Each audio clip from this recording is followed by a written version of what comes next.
बच्चों, कैसे हो आप सब। मैं आशा करती हूँ आप बहुत अच्छे होंगे। और हाँ बच्चों, काफ़ी सारी रिक्वेस्ट के बाद मेरे प्यारे बच्चों ने मुझे रिक्वेस्ट की कि मैम फिर से आप अपनी एक वीडियो बनाकर डालो और चैनल को फिर से स्टार्ट करो। तो मुझे लगा कोई अच्छा हा दिन मिले भाई, अच्छी ही वीडियो बनाकर तभी तो डालेंगे। और सो गुड, अभी जो हमारा 11 अगस्त को रक्षाबंधन का जो फेस्टिवल आया हुआ है, आ रहा है थर्सडे को 11 अगस्त को रक्षाबंधन का जो त्यौहार है, इस पर मैं ये वीडियो बना रही हूँ। अरे हाँ बच्चों, क्या आपको दिखाई दे रहा है मेरी इस वीडियो में एक बहुत प्यारी राखी दिखाई दे रही होगी आपको। और हाँ, तो राखियाँ तो हैं अपनी बहनों को, छोटी छोटी गुड़ियों को, छोटी छोटी बहनों को सबको पसंद है कि वो अपने भाइयों की कलाइयों पर बहुत बहुत सुंदर राखियाँ बांधे। और भाई भी कितने ज़्यादा खुश होंगे इस रक्षाबंधन पर नई नई राखियाँ अपने हाथों पर बंधवा कर। और हाँ, कुछ बच्चे तो बहुत ज़्यादा खुश होंगे, अपनी बहनों से फरमाइश करें मेरे लिए बहुत सुंदर सी घड़ी लेके आना। और बुआ बहन अपने भाई और अपने भतीजों के लिए बहुत प्यारी प्यारी घड़ियाँ भी लेकर आएंगी और बहुत प्यारी प्यारी राखियाँ भी लेकर आएंगी। और हाँ बच्चों, अपनी बहनों को इस रक्षाबंधन पर गिफ्ट देना ना भूलें। ओके।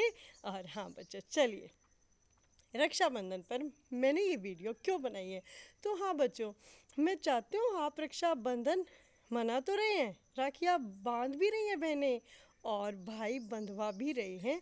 तो क्या आपको पता है रक्षाबंधन का इतिहास क्या है? बच्चों, मैं आपको बता रही हूँ रक्षाबंधन का इतिहास क्या है। इस रक्षाबंधन फेस्टिवल पर मैं आपको रक्षाबंधन के इतिहास पर, रक्षाबंधन से संबंधित एक बहुत प्यारी कहानी सुना रही हूँ, वेरी इंटरेस्टिंग। चले स्टार्ट करते हैं।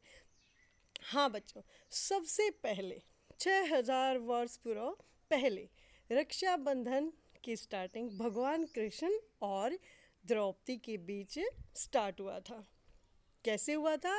भगवान श्री कृष्ण ने जब शिशुपाल का वध किया था, भगवान श्री कृष्ण ने जब शिशुपाल का वध किया था, तो उनके बाएं हाथ की उंगली में चोट लग गई थी और उससे खून बह रहा था और उसका खून नहीं रुक रहा था। उस समय वहाँ द्रौपदी भी थी।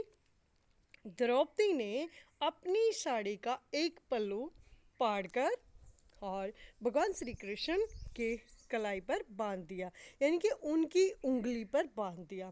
उसी दिन से भगवान श्री कृष्ण ने द्रौपदी को अपनी बहन स्वीकार किया और द्रौपदी को वचन दिया था कि जब भी तुम्हें मेरी सबसे ज़्यादा ज़रूरत होगी बहना, मैं तुम्हारी रक्षा करने पहुंच जाऊंगा।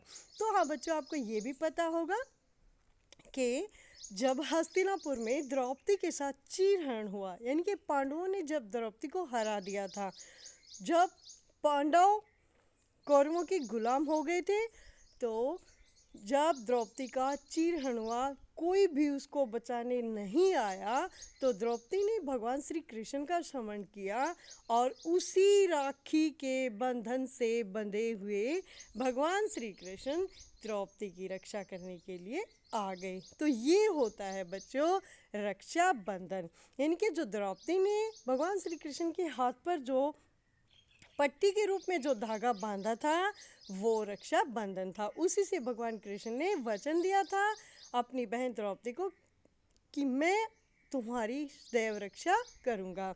ठीक है बच्चों, पता लगा? ये तो है एक अलग स्टोरी। और दूसरी स्टोरी क्या है बच्चों?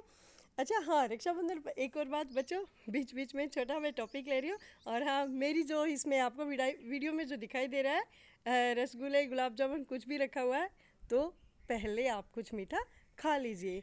जो रक्षाबंधन का दूसरा जो पार्ट है, मैं अभी सुना रही हूँ। और हाँ बच्चों, इसके साथ ही रक्षाबंधन का एक और भी कहानी है, जहाँ राजपूत रानी, चित्तौड़ के राजा की जो रानी थी कर्णावती, उस समय वो विधवा थी और उसके शासनकाल पर गुजरात के राजा ने आक्रमण कर दिया था। फिरोज शाह ने जो वहाँ का जो बादशाह था, रानी कर्णावती के किले पर आक्रमण कर दिया था। अब वो अकेली थी, तो उसने एक राखी मुगल सम्राट हुमायूं के पास भेजी थी। हुमायूं अलग धर्म का था। देखो, राजपूत रानी कर्णावती थी और मुगल सम्राट हुमायूं था। मुगल सम्राट हुमायूं के पास जब रानी कर्णावती ने राखी का धागा भेजा तो हुमायूं उसकी रक्षा करने के लिए चित्तौड़ आ पहुंचा था।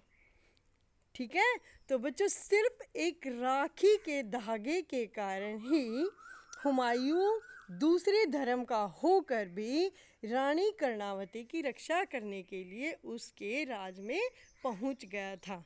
ठीक है, तो बच्चों आपको समझ आई जो कच्चा धागा है यानी कि जो राखी है उसका महत्व।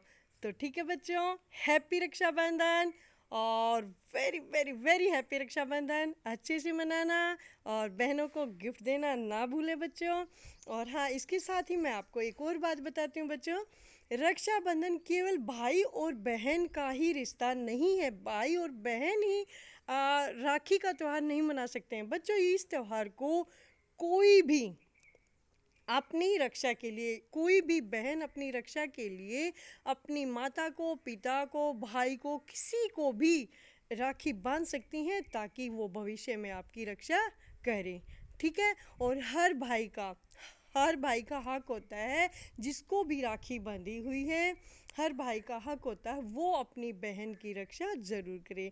तो बच्चों फिर से हैप्पी रक्षाबंधन, बाय बाय और हैप्पी